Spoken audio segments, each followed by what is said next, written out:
मोहतरम दोस्तों, आज मैं आपको ऐसी बच्ची की कहानी सुनाने जा रहे हैं जो बचपन में ही माँ बन गई, जिसकी उम्र सिर्फ और सिर्फ 12 साल की थी। तो 12 साल की उम्र में वो कैसे माँ बन गई, इस वीडियो में हम आपको बताएंगे।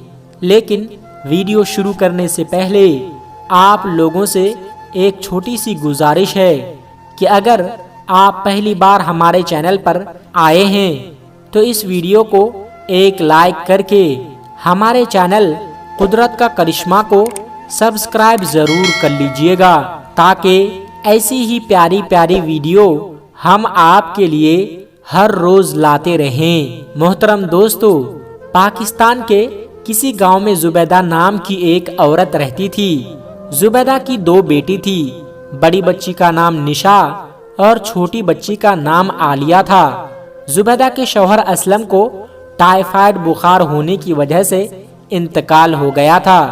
शौहर की मौत के बाद वो अपने मायके चली गई, लेकिन जुबैदा के माँ बाप आखिर कितने दिनों तक अपनी बेटी जुबैदा और उनकी 2 बेटियों का बोझ उठाते। एक दिन उन्होंने जुबैदा से बात की कि बेटी जुबैदा, हम तुम्हारी दूसरी शादी कर देते हैं। अल्लाह ना जाने हमारी कितनी जिंदगी बाकी है, आखिर हमारे बाद तुम किसके दर पे जाओगी। जुबैदा ने दूसरी शादी करने से इनकार कर दिया और अपनी बच्ची को लेकर अपने शौहर के घर आ गई। जुबैदा फिर अपने शौहर की संभाली हुई कमाई कितने दिनों तक खाती। आखिर जुबैदा ने हार मान ली और दूसरी शादी कर ली। और जुबैदा के दूसरे शौहर का नाम अकरम था। अकरम जुबैदा की बेटियों को अपनी बेटी समझता था। वो उनसे बहुत प्यार करता था। अकरम की एक बैग की फैक्ट्री थी। जुबैदा और अकरम की शादी को जब 1 साल हो गया तो जुबैदा ने एक बेटे को जन्म दिया। अकरम बहुत खुश था कि अल्लाह ने मुझे एक बेटा अता किया है। अकरम का ध्यान जुबैदा की बेटियों से कम होता जा रहा था और उसका रुझान अपनी बेटी की तरफ हो गया था। और अगर उसका बेटा जरा भी रोता था तो वो जुबैदा को डांटता था कि ये क्यों रो रहा है। इसलिए जुबैदा का सारा ध्यान अपने बेटे ही की तरफ रहता था। निशा या आलिया जब भी अपनी अम्मी को कोई काम के लिए कहती तो जुबैदा निशा से कहती कि बेटी, तुम अब बड़ी हो गई हो, अपना काम खुद कर लिया करो और साथ ही में अपनी छोटी बहन आलिया को भी देख लिया करो। निशा अपना ज्यादातर काम खुद करने लगी थी और आलिया को भी कपड़े वगैरह पहना दिया करती थी। निशा की उम्र तकरीबन 12 साल की हो गई थी और निशा जिसके पास ट्यूशन पढ़ने जाती उनकी शादी हो गई थी। निशा स्कूल नहीं जाती थी क्योंकि जुबैदा जिस गांव में रहती थी वहां पर कोई स्कूल नहीं था। इस बार निशा की अब्बू अकरम चाहता था कि निशा 8वीं के पेपर दें और मैं उसको गवर्नमेंट स्कूल में दाखिला करा दूं। जब निशा की ट्यूशन वाली की शादी हो गई तो जुबैदा ने अकरम से बात की कि निशा की ट्यूशन का क्या करना। तो अकरम जुबैदा से कहने लगा कि तुम फिक्र मत करो, मेरे भाई का बेटा MA करके शहर से लौट रहा है और उसको ट्यूशन सेंटर भी खोलना है, मैं उससे बात करूंगा, लेकिन निशा को उधर ही रहना पड़ेगा। जुबैदा बेटी की पढ़ाई के लिए मान गई और कहा ठीक है, 1 महीने की तो बात है। अकरम निशा को लेकर अपने भाई के घर पहुंचा और अपने भतीजे से बोला, यार समीर, ये मेरी बेटी निशा है, इसका 8वीं का पेपर होना है, उसको तैयारी करा दो। जब तक पेपर नहीं हो जाते वो यहीं पर रहेगी। तो समीर ने कहा, चचा जान आप फिक्र ना करें, इंशाअल्लाह निशा पास हो जाएगी। निशा अब समीर के घर में रहने लगी थी। जब सारे बच्चे अपने अपने घरों को जाते तो निशा उदास होकर बैठ जाती थी और रोज अपनी अम्मी से फोन पर बात करती थी और अपनी अम्मी से कहती रहती थी कि अम्मी, मेरा यहाँ पर दिल नहीं लगता है, मुझे यहाँ से ले जाइए। उसकी अम्मी कहती कि बेटा, कुछ दिनों की तो बात है, फिर तुमको घर ही तो आना है। निशा को समीर के घर में रहने का फायदा ये था कि जब चाहती थी पढ़ाई के बहाने से समीर से कुछ भी पूछ लेती थी। एक दिन रात के 11 बजे का वक्त था। निशा को एक सवाल समझ में नहीं आ रहा था। वो समीर के कमरे में चली गई और बोली, भाई समीर, ये सवाल मुझे समझा दो। तो समीर बोला, अच्छा ठीक है। निशा समीर के पास जाकर बैठ गई। समीर निशा से तकरीबन 12 साल बड़ा था। जब निशा समीर के पास आकर बैठ गई तो समीर ने निशा के साथ छेड़खानी शुरू कर दी और निशा उठकर अपने कमरे में चली गई। अगले दिन निशा ने अपनी अम्मी को फोन किया कि अम्मी, मैं आपके पास आना चाहती हूँ, मैं आपके बगैर उदास हो गई हूँ। जुबैदा बोली, अच्छा, तुम्हारे अब्बू से बात करती हूँ। अगले दिन निशा बच्चियों के सामने समीर के पास गई तो समीर ने फिर उसका हाथ पकड़ लिया और उसके बालों को सहलाने लगा। निशा एकदम से पीछे हट गई। आज रात निशा फिर अपनी अम्मी से कहा कि अब्बू को बोलो मुझे यहाँ से ले जाए, मेरा यहाँ पर दिल नहीं लग रहा है। निशा जब भी अपनी अम्मी से बात करती तो वो खुलकर बात नहीं बोल पाती थी क्योंकि समीर उसके पास ही खड़ा होता था। जुबैदा ने फिर अकरम को कहा कि निशा को ले आओ, वो उदास हो गई है। अकरम ने कहा कि आज फैक्ट्री से वापसी पर ले आऊंगा। रात के वक्त निशा के अब्बू सोच ही रहा था कि निशा को घर लेकर जाना है।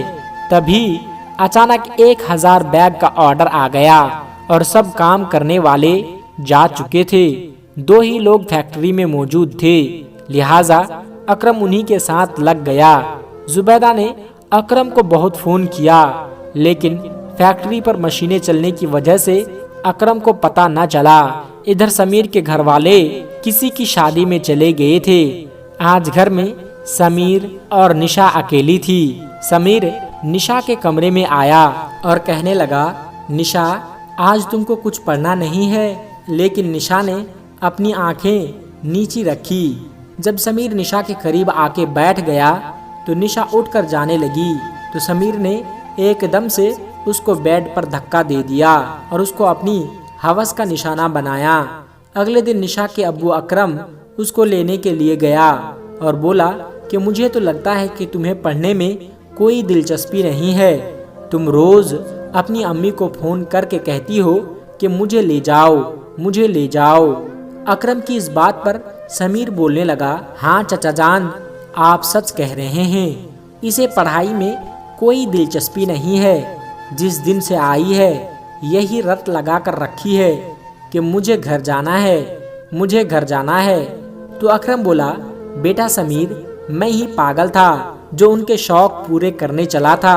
भला आज तक सौतेली औलाद किसी की अपनी बनी है? आज इस लड़की ने बता दिया कि मैं उसका सौतेला बाप हूँ। ये कहकर अकरम निशा को लेकर घर आया। निशा जब घर आई तो अपनी अम्मी के गले लगकर बहुत रोई और अपनी अम्मी को समीर के बारे में सब कुछ बता दिया कि अम्मी, पहले 2-4 दिन मुझे छेड़ता रहा और जिस दिन घर में कोई ना था तो उस दिन उसने मेरे साथ ज्यादती की। मैंने उसे बहुत रोका लेकिन वो बाज नहीं आया। जुबैदा ने ये सारी बातें सुनकर अपने शौहर अकरम को बताई तो अकरम ने अपने भतीजे को फोन करके कहा कि समीर, तुमने ये क्या हरकत की है? तो समीर बोला, चचा जान, आजकल तो भलाई का कोई ज़माना ही नहीं है। मैंने तो आपके साथ भलाई की है और आप मुझे ये सिला दे रहे हैं कि अल्लाह जाने आपकी बेटी कहाँ पर मुंह काला करवा के आई है और आप मुझे ये सिला दे रहे हैं और उसका इल्ज़ाम आप मुझ पर थोप रहे हैं। अकरम ने उसकी बातें सुनी तो जुबैदा से कहने लगा कि करवा दी मेरी बेइज्जती। मेरा भतीजा तो कह रहा है कि मैं ऐसा कुछ नहीं किया है और ना ही उसके बारे में मुझे कुछ पता है। फिर अकरम अपनी बेटी निशा से कहने लगा कि ऐसा कुछ नहीं है, ये सब बस निशा के ना पढ़ने के बहाने हैं, ये सब झूठ है। अकरम ने निशा के मुंह पर थप्पड़ मार कर कहा कि अगर तुम्हें नहीं पढ़ने जाना है तो ना जाओ, लेकिन कम से कम मेरे भतीजे के ऊपर इतना गंदा इल्ज़ाम तो मत लगाओ। ये कहकर अकरम अपने कमरे में चला गया। निशा अभी 12 साल की थी। उसके साथ जो सलूक समीर ने किया था उसने साफ साफ अपनी अम्मी को बता दिया। वक्त गुजरता गया। तकरीबन 5 महीने गुजर गए। निशा के जिस्म में काफी फर्क आ गया था। एक दिन निशा की अम्मी ने उसकी हालत खराब देखी तो उसको अस्पताल लेकर गई। वहां जाकर निशा और उसकी माँ को पता चला कि निशा माँ बनने वाली है। तो निशा की माँ परेशान हो गई और निशा को अपने सीने से लगाकर रोने लगी। जुबैदा को समीर के ऊपर बहुत गुस्सा आ रहा था और सोच रही थी कि समीर को नहीं छोड़ूंगी। तो फिर जुबैदा ने डॉक्टर से कहा कि हम ये बच्चा ज़ाये करवा सकते हैं। तो डॉक्टर ने कहा कि नहीं, माँ की उम्र बहुत कम है। अगर हम ऐसा करेंगे तो माँ और बच्चे दोनों की जान को खतरा है। जुबैदा बहुत डर गई और घर आकर अकरम को बताया। तो अकरम बोला कि मैं दोबारा अपना भाई और भतीजे से बात नहीं करूँगा। पहले जब मैंने फ़ोन किया तो उन्होंने मेरी बहुत बेइज्जती की थी। साथ ही साथ अकरम ने कहा कि ये लड़की इस घर में नहीं रह सकती। तो जुबैदा और निशा रोने लगी और जुबैदा कहने लगी कि नहीं, ऐसा ना करो अकरम, तुम्हारी मेहरबानी है, मुझसे मेरी बच्ची को दूर ना करो। वो इस हालत में नहीं है कि उसे मैं अकेला छोड़ सकूं। अकरम, तुम्हारी मेहरबानी है, ऐसा ना करो। अकरम कहने लगा कि जुबैदा, अगर तुम यही चाहती हो कि निशा जिंदा रहे तो उसे इस घर से जाना होगा। मैं लोगों की बातें नहीं सुन सकता।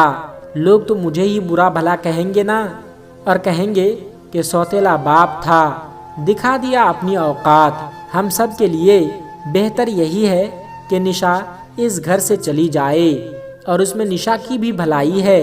फिर अकरम निशा को लेकर अपनी खाला के घर गया। तो अकरम की खाला कहने लगी कि भला मैं क्यों इस बदनामी के ढेर को अपने घर में ले जाऊं, अपने घर ले जाओ इसे यहाँ से। अरे भाई, लोग मुझसे पूछेंगे कि ये कौन है तो मैं क्या बताऊंगी। मेरी भी कोई इज्जत है और वैसे भी मेरा तो उसके साथ कोई रिश्ता भी नहीं है। तुम तो फिर भी उसके बाप हो। जब तुम बाप होकर अपने पास नहीं रख सकते तो मैं क्यों रखूं। तो अकरम निशा को लेकर वापस आ गया और जुबैदा से बोला उसका बच्चा ज़ाये करवा दो। जुबैदा रोने लगी और अकरम से कहने लगी कि मैंने पहले भी कहा था कि अगर बच्चा ज़ाये करवाया तो निशा की जान को खतरा है। जुबैदा ने सोच लिया था कि अकरम कुछ करे या ना करे, मैं अपनी बेटी को इंसाफ दिला कर रहूंगी। जुबैदा निशा को लेकर समीर के घर चली जाती है। जब जुबैदा समीर के घर जाती है तो अपनी चाची जुबैदा और निशा को देखकर समीर चौंक जाता है और समीर के चेहरे का रंग बदल जाता है। जुबैदा उसके चेहरे को देखकर अंदाज़ा लगा लेती है कि इसी कमीने ने मेरी बेटी के साथ ज्यादती की है। समीर के माँ बाप कहने लगे कि बहन बैठो। जुबैदा बोली कि कुछ नहीं, मैं इधर से गुजर रही थी, मैंने सोचा कि क्यों ना मैं आप लोगों का हालचाल पूछती चलूं। उसके बाद जुबैदा निशा को लेकर घर आई। जुबैदा के दिमाग में कुछ चल रहा था, पता नहीं वो क्या था। जुबैदा ने अगले दिन समीर को फ़ोन किया और कहने लगी कि मुझे तुमसे मिलना है। जब समीर अपनी चाची जुबैदा के घर आता है तो जुबैदा बड़ी प्यार और मोहब्बत से समीर को बात समझाने की कोशिश करता है कि बेटा समीर, निशा तुम्हारी अमानत है, तुम उससे शादी कर लो और उसे अपने घर ले जाओ। लेकिन समीर आगे से गुस्से में बोलता है कि चाची, आप किसी और का इल्ज़ाम मुझ पर क्यों थोप रही हो। तो जुबैदा भी गुस्से में बोला, ये किसी और का इल्ज़ाम नहीं, ये तुम्हारा गुनाह है और तुम्हें यह कबूल करना ही होगा। ये गुनाह तुमने ही किया है। बोलो, तुमने मेरी बेटी के साथ ज्यादती की है, वरना मैं सबको बता दूंगी। जुबैदा अपने मोबाइल में यह सब कुछ रिकॉर्ड कर रही थी, लेकिन इस बारे में समीर को कुछ भी पता नहीं था। पहले तो मना करता रहा, फिर अचानक गुस्से में बोला कि मैंने ही तुम्हारी बेटी के साथ ज्यादती की है। बोलो, क्या करोगी? मैं तो एक लड़का हूँ, मेरी कहीं भी शादी हो जाएगी, लेकिन तुम्हारी बेटी बदनाम हो जाएगी, वो अलग, और तुम्हारी बेटी किसी को मुंह दिखाने के लायक नहीं रहेगी, उससे कोई शादी भी नहीं करेगा। जाओ बताओ सबको कि मैंने ही तुम्हारी बेटी के साथ ज्यादती की है।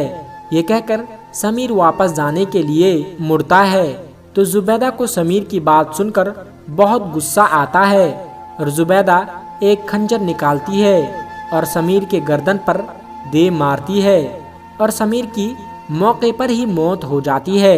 उसके बाद जुबैदा अपनी बेटी को लेकर अपनी बहन के घर आती है और अपनी बहन को बेटी की सारी दुखी बातें सुनाती है। जुबैदा की बहन को सुनकर बहुत दुख होता है और जुबैदा की बेटी को अपने घर पर रख लेती है। उसके बाद पुलिस जुबैदा को समीर के कत्ल के जुर्म में पकड़कर ले जाती है। अकरम को जब पता चलता है तो जुबैदा से मिलने थाना जाता है। जब वो जुबैदा से मिलता है तो उसे कहता है कि जुबैदा तुमने ये सब क्या कर दिया। तो जुबैदा ने मोबाइल में जो रिकॉर्ड किया था वो अकरम को सुना देता है। तो अकरम बोला तुम मुझे बता देती तो मैं ही खुद उसका कुछ कर डालता। तो जुबैदा बोली मैंने आपको बताया था लेकिन आपने कुछ नहीं किया, मुझे अपनी बेटी की तकलीफ थी इसलिए मैंने यह सब कुछ किया। थाने के इंस्पेक्टर ने जुबैदा की रिकॉर्डिंग सुनी तो उसे भी बहुत दुख हुआ और फांसी और उम्र कैद के बजाय सिर्फ 10 साल की कैद हो गई। इधर जुबैदा की बेटी निशा ने एक मुर्दे बच्चे को जन्म दिया। निशा की खाला उससे बहुत प्यार करती थी और निशा की खाला जानती थी कि मेरी बहन जुबैदा और उसकी बेटी निशा बहुत तकलीफों से गुजरी है, इसलिए उसने निशा की शादी अपने बेटे से करा दी और निशा उसके घर में आज खुशहाल जिंदगी गुजार रही है। दोस्तों, निशा की माँ जुबैदा ने उस समीर के साथ जो कुछ किया क्या वो सही था? ये हमें कमेंट बॉक्स में ज़रूर बताइएगा। और अगर आपको ये वीडियो अच्छी लगी हो तो अपने करीबी दोस्तों में ज़रूर शेयर कीजिएगा और इस वीडियो को एक लाइक करके और हमारे चैनल कुदरत का करिश्मा को सब्सक्राइब करके बराबर वाले बेल आइकॉन को ज़रूर दबाइएगा ताकि ऐसी ही प्यारी प्यारी वीडियो हम आपके लिए हर रोज़ लाते रहें। तब तक अपना और अपनों का बहुत ज़्यादा ख्याल रखिएगा। खुदा हाफिज़। अस्सलामु अलैकुम व रहमतुल्लाहि व बरकातुहू।